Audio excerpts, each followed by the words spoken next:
இருக்கப்போ எல்லாம் ஆம்பளைங்க தானே இங்க இருக்கிறோனுங்களா. கேட்டோம்னா சட்டசர பேசுறானுங்க. என் வீட்டு மாடியில உன் வீட்டு மாடியில என்று புடிச்சு பண்ணதுதான் போனா பயன்பட விட்டுருவானுங்க. அவ்வளவுதான் உயிர் போச்சுல எவன் கொடுப்பா. ஆனா அது நடவடிக்கை எடுக்கல. நான் ஏதாவது எடுப்பேன் சார், கண்டிப்பா நான் எடுப்பேன். சாலையில் நடந்து சென்ற பெண்ணை எருமை மாடு முட்டி தூக்கிய சம்பவத்துக்கு அப்பகுதியை சேர்ந்த பெண் ஒருவர் ஆவேசமாக கண்டனம் தெரிவித்த காட்சிகள் தான் இவை. கிராஸ் பண்ண முடியல மாடு தெரியுமா உங்களுக்கு? அது இந்த மாடு எதை மாதிரி தெரியும். எப்ப நைட்ல வந்து பாருங்க நீங்க மாடு நிறைய கொச்ச கொச்ச கொச்சன்னு அவுத்து விட்டுறாங்க. அது வர யாரும் கையெழுத்து போட மாட்டேன், யாரும் கையெழுத்து போட மாட்டேன்னு சொல்ல சந்தில. அதனால நானும் வந்தேன் இப்ப இறங்கி.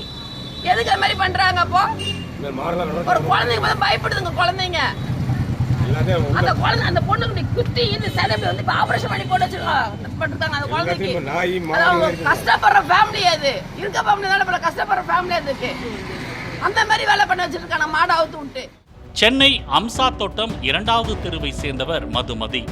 33 வயதான இவர் சம்பவத்தன்று தனது குழந்தைகளை சோமசுந்தரம் நகர் பகுதியில் உள்ள உறவினர் வீட்டிற்கு விளையாட அனுப்பி வைத்துள்ளார்.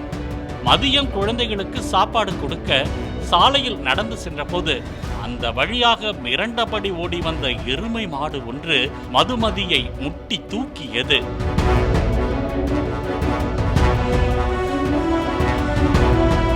முட்டி தூக்கிய அந்த எருமையின் கொம்பில் மதுமதியின் கால் சிக்கியதால் அப்படியே சுற்றிய மாடும் அவரை சாலையில் தரதரவென இழுத்து கொண்டு தறிகட்டு ஓடியது.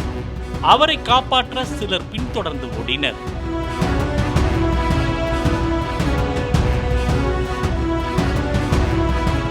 அந்த பகுதியில் துணிகளை இஸ்திரி போடும் கடை வைத்திருக்கும் சந்திரசேகர் என்பவர் மதுமதியை காப்பாற்ற சென்றபோது அவரையும் மாடு முட்டி தூக்கி வீசியது.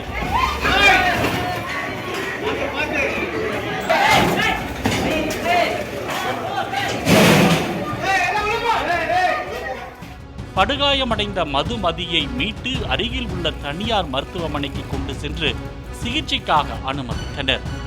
மருத்துவர்கள் பரிசோதனை செய்ததில் மதுமதிக்கு கால் பகுதியில் பலத்த காயம் ஏற்பட்டிருந்ததால் 50 தையல் போடப்பட்டு தீவிர சிகிச்சை பிரிவில் அனுமதிக்கப்பட்டுள்ளார். மாநகராட்சி அதிகாரிகளுக்கு தகவல் தெரிவிக்கப்பட்டு தகவலின் பேரில் விரைந்து வந்த மாநகராட்சி ஊழியர்கள் நீண்ட நேரம் போராடி எருமை மாட்டை பிடித்து வாகனத்தில் ஏற்றி சென்று புளியந்தோப்பு பகுதியில் உள்ள மாநகராட்சி மாட்டுத் தொழுவத்தில் அடைத்தனர்.